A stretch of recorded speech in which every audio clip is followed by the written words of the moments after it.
título dessa mensagem é Visão de Vencedor.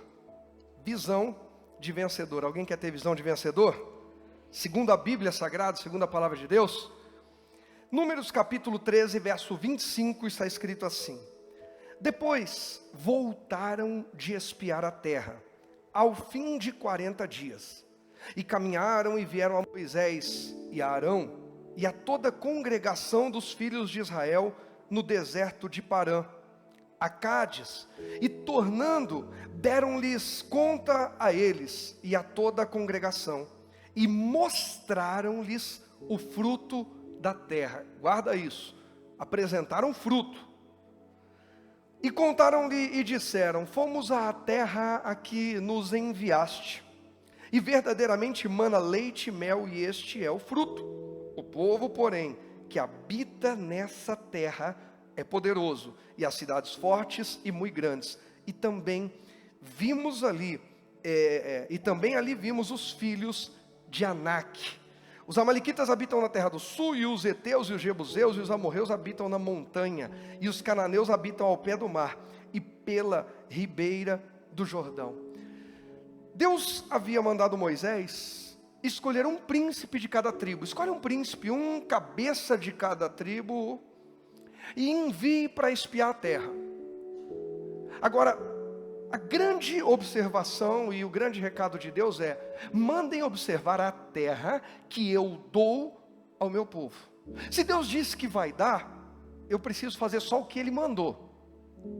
Citei alguns dias aqui e volto a falar: Jesus, quando Ele entra no barco com seus discípulos e diz: passemos para outra margem, Ele até dorme na travessia enquanto os discípulos estão desesperados. Por quê? Ele tem convicção de que a palavra dele vai se cumprir, e o objetivo, o propósito, o alvo, que é chegar do outro lado, vai se cumprir também. Outra vez ele manda os discípulos ir e fica orando. Ele está muito tranquilo, porque ele já deu uma direção, ele liberou uma palavra, e nós estamos falando de Jesus, aquele que é o verbo da criação, aquele que, quando Deus disse haja luz, o verbo, Jesus, criou luz, criou trevas, separou uma parte da outra, porção seca, águas. Ele cria, Ele faz. Se a palavra dele foi lançada, ela tem o poder para se cumprir. O problema é que muitas vezes nós resistimos à palavra de Jesus e preferimos andar segundo a nossa visão. Primeira qualidade de um vencedor: ele ouve quem sabe mais que ele. Ele ouve quem está no controle. Ele ouve quem tem poder. Deus sabe mais que eu e você. Deus está no controle e Deus tem todo o poder. Ouça o que Deus está dizendo. A gente precisa gastar mais tempo ouvindo Deus do que ouvindo noticiário, a nossa carne, as nossas emoções, a vida alheia ou qualquer outra coisa. Mas a gente gasta tanto tempo ouvindo tanta bobagem, com tanta coisa que não acrescenta e não agrega valor algum, que não sabemos por que a nossa vida não anda. Aí a gente está sempre numa crise, eu estou em crise, não, porque eu não sei. Eu estou em crise porque todo mundo me persegue. Eu estou em crise porque ninguém me ama. Eu estou em crise porque estão pegando no meu pé. Eu estou em crise porque estão brigando comigo. Eu estou em crise. Ei, a quem você ouve? Onde estão os seus olhos? Quando os espias trazem o relatório da terra, algumas coisas começam a me chamar a atenção. Eles não trazem apenas o relatório, eles trazem fruto. E não dava para trazer fruto sozinho. Tinha que compartilhar para carregar 4, 5 homens para carregar um cacho de uva. O negócio é sério. Agora, perceba que eles dizem assim, a terra é boa, os frutos são impactantes, nunca vimos algo igual. Mas é o seguinte, tem gente morando nela. Lógico, meu irmão, o que Deus quer dar é algo que muita gente está de olho. O que Deus tem para mim e para você tem dificuldade no meio do caminho? Sim, tem. Você já ouviu falar questão de aquilo que tem valor também tem concorrência?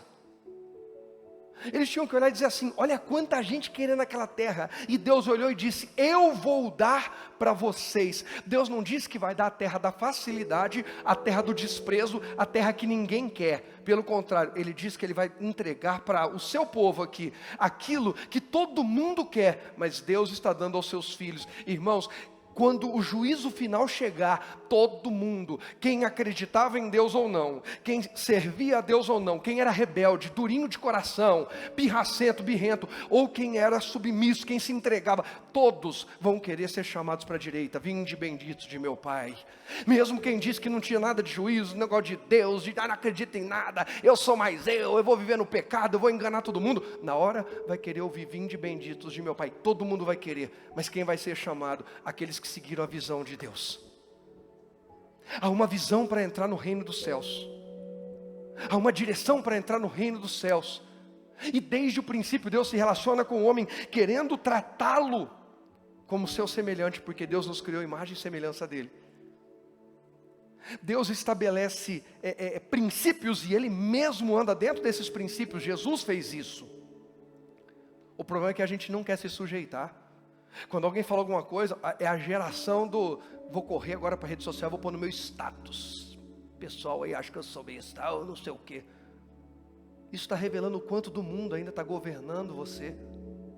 Porque quem tem visão de Deus se sujeita à visão de vencedor. Se sujeita ao governo, porque eu estou crescendo, eu estou avançando, Deus está me projetando. Deus disse para Adão: Adão, não come. A vitória de Adão era não comer. Mas eles se sujeitaram à visão da serpente. Eva se sujeitou à visão da serpente, Adão se sujeitou à visão de Eva, e o Rogério e o Iá está se sujeitando à visão de quem? É porque meu temperamento é assim, pastor. E Deus diz que está bom assim? Porque se Deus disser que está bom, segue o jogo. Não, pastor, falar a verdade, eu nem tive coragem de falar sobre meu temperamento com Deus, que eu sei que o negócio é tenso. Eu preciso sujeitar a minha vida a Deus. Irmãos, a partir do momento que uma pessoa entra dentro de uma igreja, ela quer ouvir verdades, ela quer se sujeitar a Deus, amém? Eu quero me sujeitar a Deus. E nós não estamos falando que é fácil ou que é difícil. Estamos falando que é possível pela palavra. Estamos falando que o propósito, a visão de Deus para nós é muito maior e muito melhor que a nossa. Os espias vão lá e veem que a terra realmente, como Deus disse, dá muito fruto. Os frutos são impactantes, são maravilhosos, são gigantes, mas tem moradores. E eles começam a fazer a lista de todos os povos de toda aquela terra. Perceba que eles falam de vários povos, e Deus está dizendo assim: eu tiro de 2, 3, 4, 5 povos e dou para um povo só, o meu. Irmãos, eu vou adentrar o reino dos céus, eu quero estar com Jesus eternamente, eu quero estar no céu com a minha família, com você eternamente. Mas no dia do juízo todo mundo vai querer entrar. No dia do juízo, quem zombou da gente vai querer entrar, quem falou mal da gente vai querer entrar. Não estou dizendo que não vai entrar não, pelo amor de Deus. Eu disse aqui quem vai entrar, quem não vai entrar? Eu disse que todo mundo vai querer entrar. Quem falou mal da gente vai querer entrar. Quem fez fofoca na igreja vai querer entrar. Quem era desobediente, rebelde na igreja vai querer entrar. Quem era mimado vai querer entrar. Quem falava mal pelas costas, quem era falso com a gente vai querer entrar. Todo mundo vai querer entrar. Todo mundo. Mas a Bíblia fala que Deus vai julgar. E Ele tem nos dado condições de todos os dias sermos absolvidos, perdoados e realinhados para poder entrar mesmo.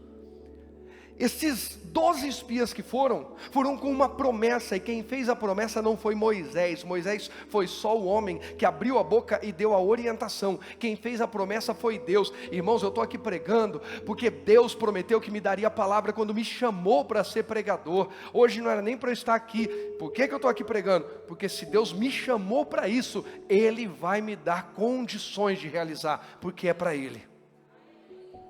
Acredite que Deus vai te dar o que é necessário para você viver o propósito dele para a tua vida. Não, pastor, sabe que a tentação é muito grande. Não é, que a intimidade com Deus está pequena. Por mais duro que isso seja, essa é a realidade. A tentação só é maior na minha e na sua vida quando a nossa intimidade com Deus, quando o nosso caráter de chegar e ouvir a Deus e sujeitar a Ele está menor. Aí tudo é mais difícil, mais. Para todos há dificuldade. Para os 12 espias, havia gigantes na terra, havia dificuldades na terra, havia uma guerra a ser travada, havia uma conquista pela frente. Para os 12, a diferença é que 10 estão tão desconectados de Deus que eles só enxergam o problema. Ah, a terra tem gigantes. Os filhos de Anak estão lá. Ah, a pergunta é: como estão os seus e os meus olhos para as promessas de Deus? O vencedor, ele consegue enxergar a promessa acima da dificuldade, acima do obstáculo, acima das limitações, fragilidades dele mesmo, porque ele sabe que fiel é quem prometeu. Mas aquele que não está andando com a visão de vencedor, segundo a Bíblia, só consegue ver problema. Irmão, tem gente que acorda e vai dormir reclamando da vida. Deus me livre. Que todos os dias só olha para o problema. Na quarta passada eu dei um exemplo aqui. A gente vai a uma festa. Naquela festa tem 100 pessoas. 98 pessoas são fantásticas com a gente, são maravilhosas e tudo corre bem. Mas 2 pessoas a gente passa e elas estão conversando. A gente passa para ir ao banheiro e percebe que elas estão falando mal da gente. A gente sai da festa falando das 98 ou das 2? Das 2. A gente sai da festa e diz assim: nunca mais volto naquela casa, nunca mais vou em festa que aquelas 2 pessoas vão. Aí alguém convida: vamos para uma festa? Fala assim: quem que vai? Naldinho vai estar, ele e o David? Não vou não. E as outras 98 pessoas? Alguns anos atrás a gente passou por uma decepção muito grande, uma guerra, gente apunhalando pelas costas, isso e aquilo. Ontem o irmão falava comigo: pastor, eu sei que eu tenho chamado, mas eu não consigo me lançar para o ministério, porque eu não tenho essa paciência que o senhor tem de lidar com falsidade, com gente com esse caráter. Eu não tenho essa paciência. Aí eu falei: meu irmão, é só Deus que dá. Mas eu também cheguei um dia e disse: Deus, não dá, olha aqui. Aí Deus olhou para mim e falou assim: você está olhando para um grupo de meia dúzia de 10 que está tumultuando, mas não está enxergando mais de 150, 180 que estão aí felizes, sendo abençoados e que estão à disposição para crescer no reino. Eu falei: Deus, me perdoa, eu vou amar quem quer ser amado, eu vou crescer com quem quer crescer na presença de Deus. A visão do vencedor é essa. Os 10 formaram o grupo deles, os 2 não os contaminaram. 10 espias formaram um grupo dos críticos, dos murmuradores, dos descontentes. Com quem a gente parece? Com aqueles que são confiantes na promessa ou com aqueles que estão sempre reclamando? Sempre vendo negativo, sempre dando a mesma desculpa, sempre dando desculpa. Não, hoje, não, é que ontem, semana passou, dessa vez não, ó. Irmão, tem gente que entra ano, sai ano, entra dia, semana, mês, é sempre a mesma coisa. Melhora um pouquinho, piora um pouquinho, mas é a média. Eu quero crescer, eu quero ser mais íntimo de Deus. A visão do vencedor é: eu preciso ser íntimo de Deus, porque é Ele que me faz mais que vencedor. Continuando aqui a leitura, a gente parou no versículo 28, 29, agora vamos para o 30. Então Caleb fez calar o povo perante Moisés e disse: subamos como? Não é só subamos não. Interessante que o Caleb fala direitinho. Subamos como? Animosamente. Subamos com ânimo. Subamos com disposição. Subamos animosamente. E possuamo-la em herança, porque certamente prevaleceremos contra ela. 2 coisas que Caleb falou aqui, importante na visão de um vencedor. A primeira: nós vamos subir com ânimo. Não adianta pensar que vai conquistar desanimado, que vai conquistar dizendo: eu vou lá, eu vou tentar, eu vou ver o que vai dar. Não, eu vou com ânimo e vai dar certo, agora eu vou vencer, eu não vou cair de novo, eu não vou voltar para o fundo do poço, eu vou ser outra pessoa em Cristo agora. Suba com ânimo. E o segundo: possuamo-la por herança. Herança é algo que você recebe. Herança é algo que é um direito seu. Você é filho ou você é o familiar direto mais próximo. Se quem morreu não tem filho, é seu direito. Olha a visão de Caleb. Caleb já entendeu. Não é o nosso mérito que nos dá essa terra. Essa terra toda é de Deus e Deus está nos entregando as vitórias, os milagres, a cura, a transformação, tudo isso está disponível em Deus, e Deus entrega, Deus dá para quem serve a Ele, para quem se relaciona com Ele. Irmão, se relacione com Deus, mergulhe na intimidade com Deus, e tudo aquilo que Ele fez como promessa é herança, Ele vai dar. Mas Ele diz, nós vamos subir com ânimo, e vamos possuir o que Deus tem para nos dar. Aí o que mais que Ele diz aí? Verso 31, porém os homens que com ele subiram disseram, não poderemos subir contra aquele povo, porque é mais forte do que nós. Ah, sabe, pastor, eu queria me controlar, mas é mais forte do que eu. Sabe, pastor, eu queria mudar de vida, mas assim, é uma coisa que é mais forte do que eu. Alguém já ouviu isso? Alguém já ouviu isso? Todos nós já falamos, foi mais forte do que eu. Pode ser mais forte do que eu e você, e realmente muitas vezes é. Mas jamais será mais forte que o nosso Deus. A visão do vencedor, segundo a Bíblia, é a visão de que ele não está apoiado na sua própria força, ele está apoiado naquele que lhe fez a promessa. E quem fez a promessa é forte, é poderoso e está conosco. Versículo seguinte, verso 32, aí é geral isso aqui, 32. Infamaram a terra que tinham espiado perante os filhos de Israel, dizendo, a terra pelo meio da qual passamos a espiar é a terra que consome seus moradores, e todo o povo que vimos no meio dela são homens de grande estatura. Na NVI diz que devora os seus moradores, a terra abre e engole os moradores.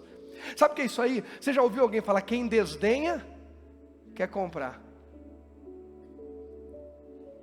Isso aí é gente que está desdenhando, mas na verdade queria, mas não se sente capacitado, não se sente bom bastante, e aí começa então a falar mal. Não, eu vou depreciar, eu vou falar mal, mas fala mal, porque não consegue, porque não tem atitude.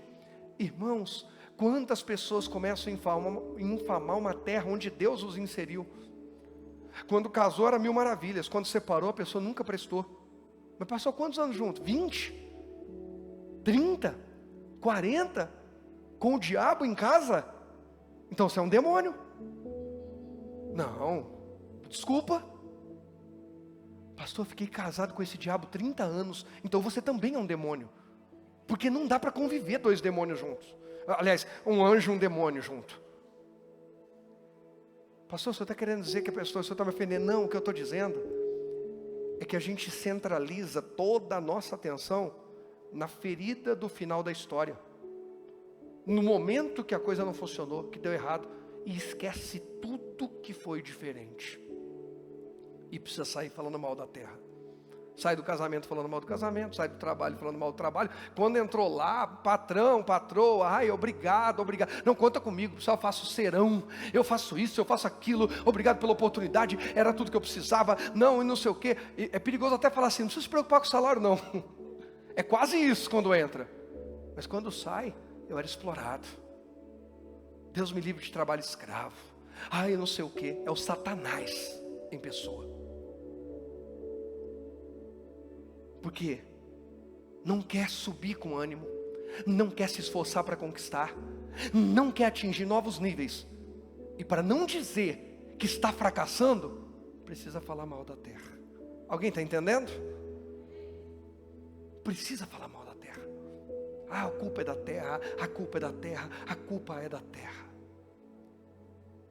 Irmãos, quantas vezes vocês me viram vir aqui no altar, chegar aqui e falar assim, irmãos, a gente não conquista mais sem a igreja, não prospera, porque vocês são tudo miseráveis, vocês são isso, são aquilo. Já me viram falar isso? Não, nem vão ouvir. A gente não comprou o prédio ainda porque o povo é isso. Já me ouviram falar isso? Não. Eu tenho clamado a Deus, Deus prospera esse povo. E me dê sabedoria, discernimento, para como a gente vai dar cada passo. Aí para o crítico de plantão e chato, primeiro que eu não devo nada para você. Vai tomar Coca-Cola. Mas para que comprar o prédio, se podia fazer caridade? Querido, eu pago aluguel todo mês. Em vez de pagar aluguel por um dinheiro que não volta, eu invisto em algo que fica. E geralmente quem fala isso aí não faz caridade nenhuma. Geralmente quem critica Não, fez não sei o que lá, e não fez em caridade. O que você fez em caridade? Nada, então cala a boca. Sempre que alguém for falar, pergunta quanto que ela está fazendo. Irmãos, nós precisamos encarar e lidar com as nossas limitações. A visão de um vencedor não é uma visão soberba, não é a visão do pretensioso, acha que é o tal. Não, não, não.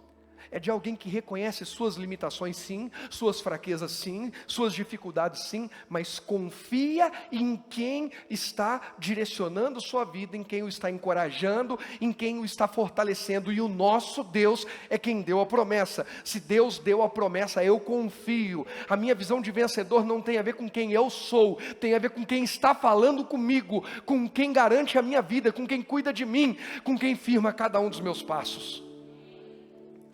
Não tem a ver com o Rogério, tem a ver com o Deus do Rogério. Tem a ver com Jesus ter morrido na cruz, para eu ser chamado de filho por Deus Pai. Mas eles infamam a terra. Irmão, tem gente que toda igreja que sai, a igreja não prestava. E toda igreja que entra fala, meu pastor, gente, na boa. Quando a pessoa chega falando, meu pastor, me dá um frio na espinha, um arrepio na alma. Falei, caramba, já chutou alguém tão fácil assim? Falou, pastor, nós vamos aí, vamos né, crescendo aos pouquinhos, a coisa vai acontecer naturalmente. Ah, irmão, desculpa. É o cara, é a moça, acabou de largar da mulher do marido, em 15 dias está com você, esse é o amor da vida dele. Você acredita? Deixa de ser besta. Deixa de ser besta. Acabou de ser contratado no trabalho, mandou um funcionário que trabalhava lá 10 anos, aí fala assim, você vai ser o maior daqui. Fala, não, peraí, por que o outro 10 anos não foi? Não, calma, vamos um passo de cada vez. A caminhada do vencedor não é caminhada de ilusão não, é caminhada de gente que tem sobriedade na palavra de Deus. Irmão, aqui você não vai ficar, aqui não é circo para a gente fazer micagem, não vai ficar, não, a motivação que eu e você recebemos é em Deus, é o Espírito Santo nos motivando, tudo dentro da palavra. Eu sou uma pessoa extremamente confiante. Alguns chamam de louco, outros sonhador. Mas eu sou muito confiante. Para mim eu sou confiante. E eu eu vou vendo um monte de coisa assim, ó. E como é que faz depois? Eu não sei, mas Deus, se eu falar com Deus e Ele não falar não, eu vou para cima, se Ele der um sim.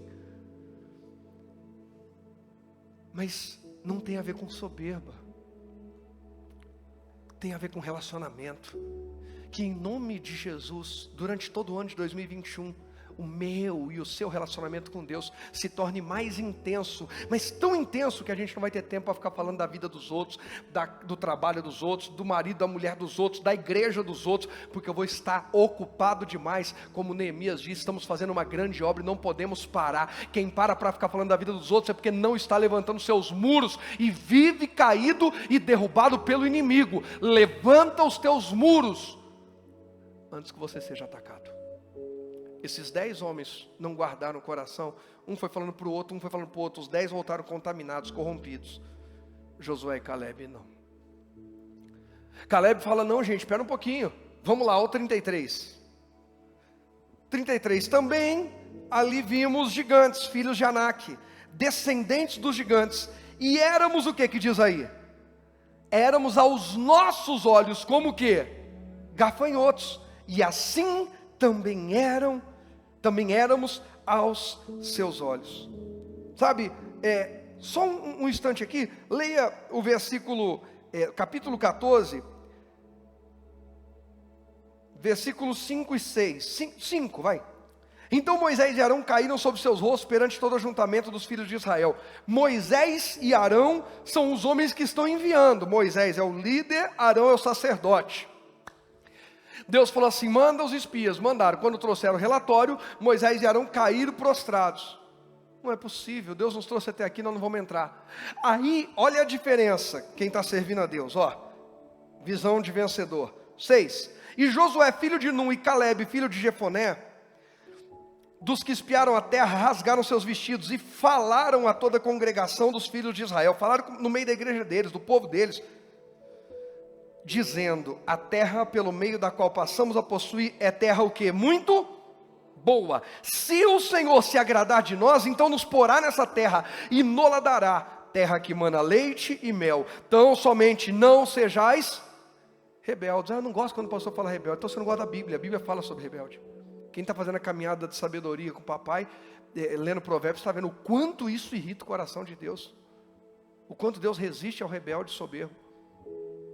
Gente, confesso que eu fico encantado, impactado. Acho fantástico quando a Jennifer vem pregar aqui, ou o Rogerinho, e eles falam sobre rebelde. Porque assim, jovem, adolescente, o Rogerinho, a Jennifer é de adolescente para jovem, já quase adulta e tal, já está até atravessando a rua sozinha esses dias. Conseguiu autorização, o Tiago entrou com uma liminar, e a Sandrinha precisa deixar ela atravessar 2 quarteirões, não mais do que isso, sozinho. Mas quando eu vejo esses jovens chegando e pregando contra a rebeldia, gente, isso aí ganha meu coração. Porque, geralmente, não, ninguém manda em mim, eu faço tudo o que eu quero. Não, gente que tem princípios, cheio do Espírito Santo, entende que rebeldia não faz a gente ganhar nada na vida. A gente precisa andar na palavra, na obediência a Cristo. Não estamos falando sobre ser alienado, amém? Eles estão clamando, eles estão conclamando o povo a ouvir o que eles têm a dizer. Prestem atenção. Se Deus se agradar de nós, Ele nos dá essa terra. A terra é muito boa. Olha, nós estamos aqui com vontade de entrar nela logo, assumir tudo que é nosso ali. Se o Senhor se agradar de nós, Ele vai nos dar. Aí o verso 9, então somente não sejais rebeldes contra o Senhor, e não temais o povo dessa terra, porquanto são eles nosso pão.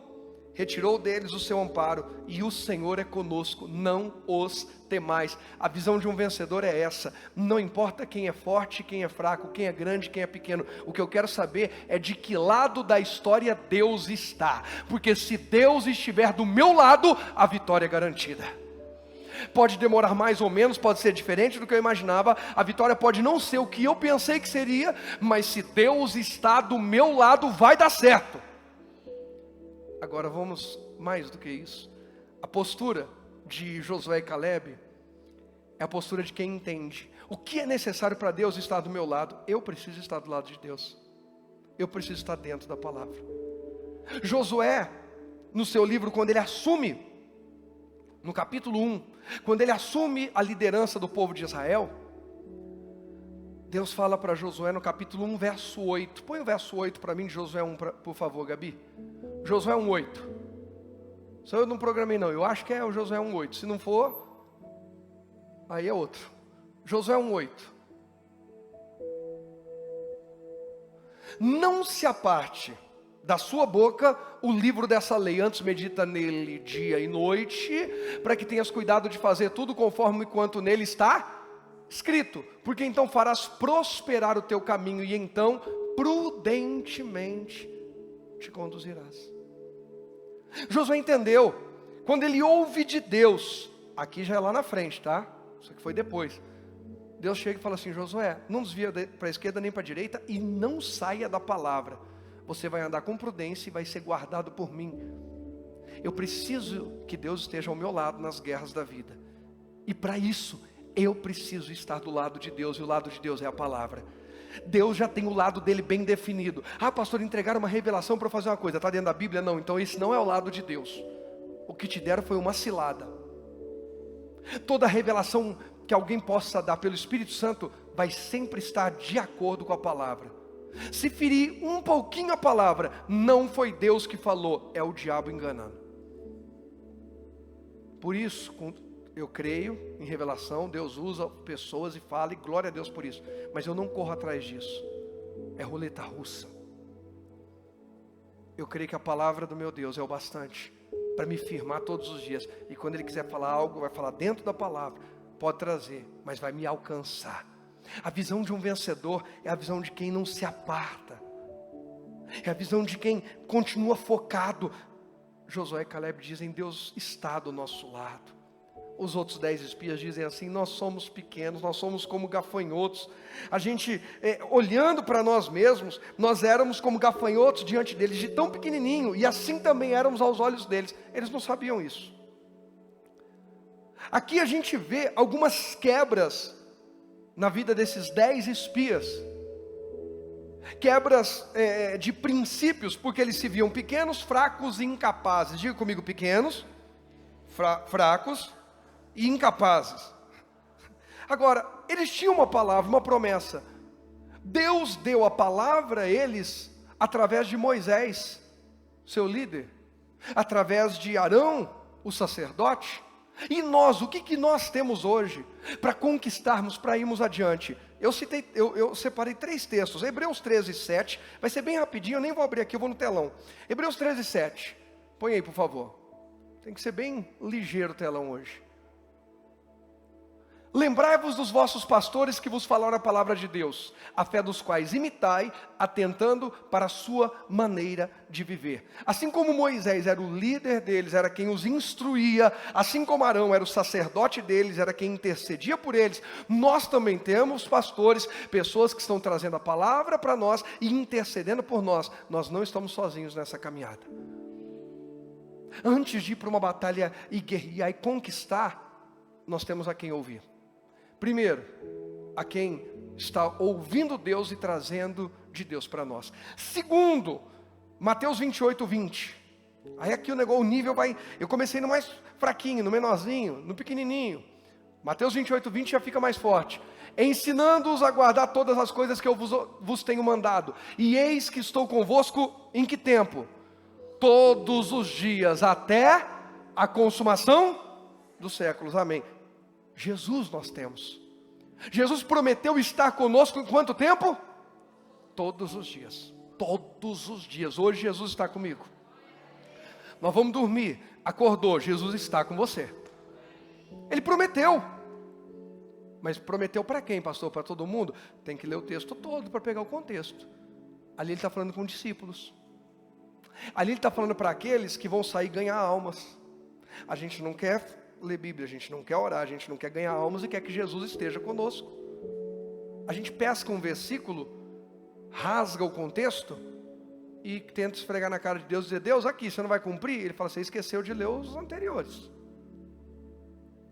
Você esqueceu que essa promessa é para quem assumiu um compromisso comigo. As misericórdias do Senhor se renovam para todo mundo, todos os dias. A graça de Deus está disponível para todo mundo, mas Jesus prometeu estar presente e andar com quem assume um compromisso com Ele. Leia a Bíblia. Tem muita gente vivendo debaixo da misericórdia de Deus e da graça de Deus. É mais ou menos como eu falei domingo. É igual o Ló. O Ló viveu no misericórdia. Misericórdia, alguém intercede por mim. E o Abrão intercedeu. Abrão foi lá guerrear e resgatou ele. Agora tem gente que decidiu ser como Abrão. Deus disse: se tu uma bênção. Abrão disse: eu sou uma bênção. Eu quero ser uma bênção. Mais alguém? Anda com Deus. Seja uma bênção. Não viva só de misericórdia a Deus. Deus me livre. Aí alguém ora: oh, Deus tem misericórdia. Oh, Deus. Não, não. Eu vivo da comunhão com Deus. Da comunhão. Preciso todos os dias da misericórdia de Deus, mas vivo da comunhão com Deus. Estamos entendendo? Jesus prometeu estar, e Ele honra a palavra dEle. Ele está todos os dias com quem entrou em aliança com Ele. E terceiro, Romanos 8, eu citei no domingo, acho que foi, do verso 14 ao 16, domingo eu fui do 14 ao 18, hoje eu vou do 14 ao 16, olha aí, ó. Porque todos os que são guiados pelo Espírito de Deus, esses são filhos de quem? Quem aceitou Jesus como Senhor e Salvador de sua vida se tornou filho, e agora ele precisa ser guiado. Não é só aceitei Jesus e pronto, está tudo resolvido. Em Romanos Paulo está dizendo: aceitou, agora seja guiado por Ele. Eu preciso, antes de tomar uma decisão, ouvir o Espírito Santo de Deus. Eu preciso, antes de subir à terra para guerrear, para conquistar, ouvir o Espírito Santo. Antes de me casar, antes de namorar, noivar, eu preciso ouvir o Espírito Santo. Antes de começar um negócio, eu preciso ouvir o Espírito Santo. Antes de me lançar no ministério, eu preciso ouvir o Espírito Santo para tudo na vida. Se eu quiser realmente ser bem sucedido. A visão do vencedor é a visão de quem sabe que em aliança com Jesus, Jesus está presente na vida dele. É a visão de quem ouve aqueles que Deus tem usado e levantado para exercer liderança e bênção sobre a vida deles, direcionamento. E é a visão de quem é dirigido e guiado pelo Espírito Santo de Deus, porque ele testifica. Olha o verso 15. Porque não recebeste espírito de escravidão, para outra vez estares em temor, mas recebestes o espírito de adoção de filhos, pelo qual clamamos o quê? Abba, Pai. Eu e você somos filhos de Deus, o nosso Deus é vencedor, e assim como Pai, nós também temos que vencer. E vencer não significa que tudo vai ser como a gente esperava, porque tem gente distorcendo. Paulo foi um vencedor? Paulo foi um vencedor? Passou boa parte da sua vida preso, nem por isso foi derrotado. Dentro da prisão ele escreveu cartas, ganhou o carcereiro, ganhou o superintendente. Dentro da prisão ele pregava para todo mundo. O ministério dele fluiu mais dentro da prisão do que fora, porque fora da prisão ele tinha que falar com um grupo. Dentro da prisão ele escrevia e mandava para gerações suas cartas. Venceu. E aí a gente poderia falar de Pedro, de Tiago, de João, falar de cada um, das lutas de cada um, das perseguições que cada um enfrentou, e venceram. O máximo, Jesus foi traído, foi morto, foi torturado, foi cuspido, foi abandonado, foi negado, tudo isso, mas nunca perdeu. Nunca perdeu. Ele disse: a minha vida ninguém tira, eu dou. Isso é gente, eu acho fantástico.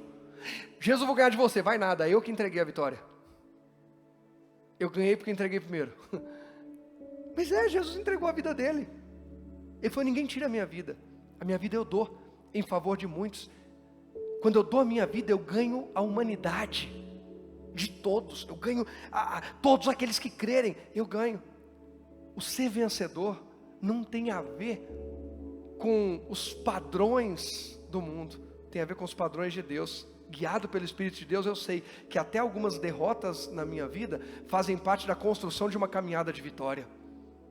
Que alguns nãos, portas que se fecham, ciclos que se encerram, ciclos que se iniciam, perseverar, tudo isso faz parte, porque eu sou guiado, eu sou filho. 16, o mesmo Espírito testifica com o nosso Espírito que somos filhos de Deus. O Espírito Santo guia eu e você na caminhada de vitória. Ele guia, creia nisso. Agora, pare de falar para você mesmo, presta atenção nisso, que essa mensagem nasceu desse comentário que eu vou fazer agora. Pare de falar para você mesmo e para os outros que você é pequeno e solitário. Eu sou muito pequeno, estou sozinho. A gente é um povo muito... Põe Deuteronômio 4 para mim, por favor. Enquanto isso, eu sou muito pequeno, eu sou muito fraquinho, não tem jeito, sou solitário, eu sou pequeno, e assim, a gente é um grupo pequeno, e a gente não vai conseguir vencer, e não tem jeito. Os 10 espias se viram pequenos, se viam como gafanhotos. Para de falar isso, para você mesmo e para os outros, porque tem gente que tudo quer se diminuir, tudo quer fazer de vítima, de coitadinho, de não tem jeito. Verso 7, Deuteronômio 4, 7. Deuteronômio 4,7, já deixa no jeito. Porque que gente há tão grande, que tenha deuses tão chegados como o Senhor. Olha só, nosso Deus, todas as vezes que o chamamos.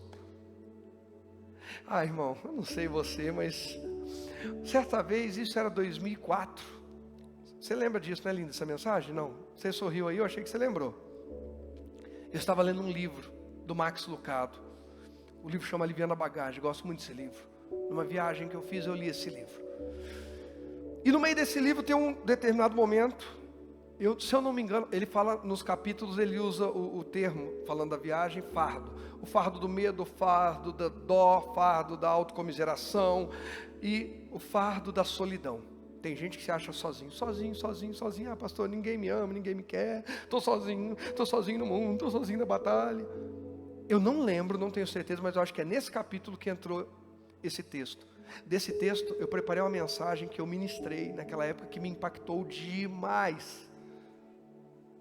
Porque que gente, acho que é na NVI ou em outra versão fala que povos ou que gente, tanto faz.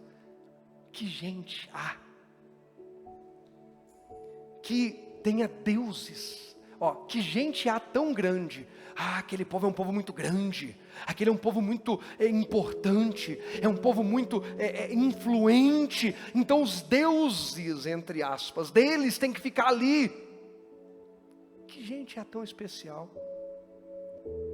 Que povos há tão especiais, tão importantes, que tenham deuses tão próximos a eles, quando eles invocam.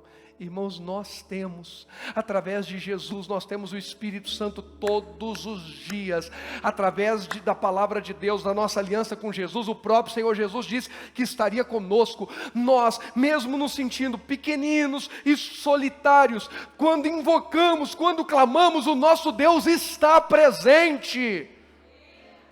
Esse versículo me impactou.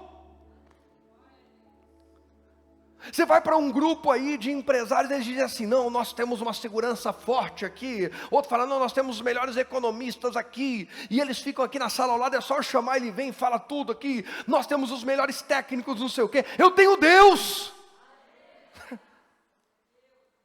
Pega todos os grandes crânios, as grandes mentes da humanidade e os grandes bilionários e dizem: eu tenho aqui me cercando, é só estalar o dedo, eles vêm. Eu tenho Deus, eu não estalo o dedo, eu clamo, eu invoco, eu me relaciono como filho. Eu tenho Deus como meu pai. Você não está sozinho. Você não é um pequeno solitário. Você é muito amado. E isso é visão de vencedor. Saber que eu vou espiar uma terra, que eu vou olhar para um projeto, que eu vou olhar para um propósito de Deus, e se Deus apontou para lá, Ele vai estar comigo e vai me ajudar. Versos 8 e 9, por favor. E que gente é tão grande, que tem estatutos e juízos tão justos como toda esta lei que hoje dou perante vós. Aí também tem uma coisa, viu? Deus está conosco. Nós invocamos, nós clamamos, Ele está, mas é o seguinte: Ele vem com os seus estatutos e leis. O jeito de andar certinho é esse, não é bagunçado não. Não é cada um faz o que quer, do jeito que quer e quando quer, não. Tem gente achando que virou bagunça o reino de Deus. Não virou bagunça não. Os estatutos, mandamentos, isso é para nos proteger, é para nos capacitar a vencer. Quem está entendendo? E o 9, então somente guarda-te a ti mesmo e guarda bem a tua alma, que te não esqueças daquelas coisas que os teus olhos têm visto. Lembra, o Caleb e o Josué desceram falando assim: a gente viu que a terra é boa, guarda isso aí. Guarda nos olhos, que a promessa é verdadeira. Deus prometeu que a terra era boa, ela é.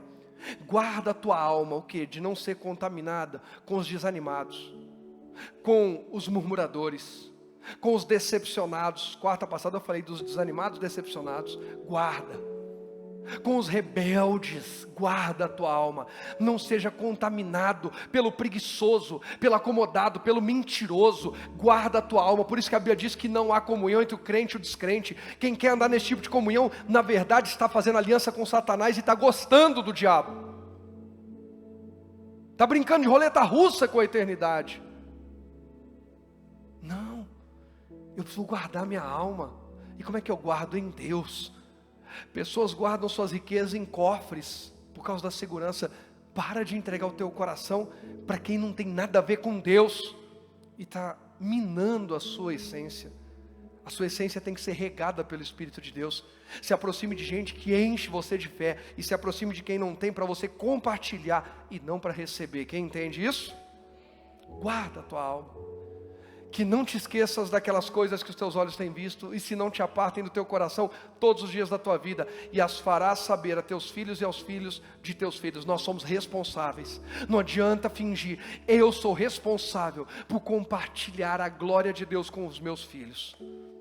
Eu sou responsável por ensinar os meus filhos. Eles vão ter, como eu tenho, como todos, livre-arbítrio de fazer suas escolhas e decisões, mas eu sou responsável por instruir. Quem entende isso? Então, em primeiro lugar, não se sinta um pequeno solitário. Você não é. Deus está perto, Deus está junto de você. Segundo, não se sinta fraco. Joel 3,10 vai falar sobre isso. Às vezes a gente se sente tão fraco, tão frágil, tão pequeno. Olha o que está escrito em Joel 3, verso 10.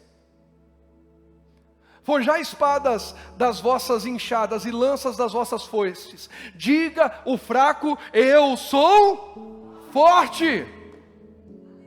Como é que o fraco diz que ele é forte? Quando ele começa a preparar sua espada, quando ele começa a preparar sua enxada, a sua lança, a sua foice. O que é isso? Quando ele começa a fazer alguma coisa da vida, quando ele diz assim, ó, nós podemos ser menores e mais fracos, mas nós vamos lutar com aquilo que a gente tem. Irmãos, a visão do vencedor é a visão de quem faz o melhor com o melhor que tem. Eu vou lutar em nome do Senhor, eu vou lutar na direção que Deus tem dado, mesmo eu sendo tão pequenino, Deus é grande e está comigo, mesmo eu parecendo fraco, a minha força vem de Deus. E o terceiro que eu marquei, 2 Coríntios 3, mesmo que às vezes você diga assim, mas eu sou incapaz, pastor, eu queria vencer, eu queria conquistar, mas eu sou incapaz. 2 Coríntios 3, 5, não que sejamos capazes por nós de pensar alguma coisa como de nós mesmos, mas a nossa capacidade vem de quem? Nós vamos subir, Josué e Caleb estão dizendo, nós vamos subir, por quê? Porque nós temos Deus conosco. Que povos têm Deus? Esse monte de povo que você falou que está lá, eles não têm Deus. Nós temos Deus conosco. Segundo, nós podemos ser fracos, mas nós vamos nos preparar e vamos em nome do Senhor, e vamos ser fortes na batalha, porque Deus está conosco. E terceiro e mais importante, nós não vamos conquistar essa terra por causa da nossa capacidade, porque a gente é bom pra caramba. Nós vamos conquistar essa terra porque Deus disse que ela é nossa. E se Deus disse, Ele vai nos dar. A visão dos 10 espias éramos como gafanhotos. Eu preguei esse ano aqui, para não estender por causa do horário. Quando Josué já passou, aquela geração morreu e tal, os maiores de 20 anos, ficou só Josué e Caleb com a família deles. E aí, Josué vai enviar espias para a terra. Quando eles entram em Jericó, Raabe os acolhe em casa e a notícia corre. Olha a diferença. Esses espias, 12 que foram, ninguém descobriu que eles estavam lá. Eles entraram e saíram tranquilo. Quando os espias de Josué vão, a notícia chega para o rei de Jericó.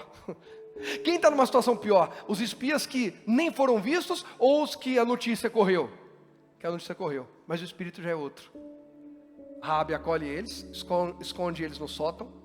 Diz para eles, fiquem aí, chega o pessoal, bate na porta, falaram que eles entraram aqui. Raabe fala, não, eles até vieram, mas saíram e tal, não sei o que, tal.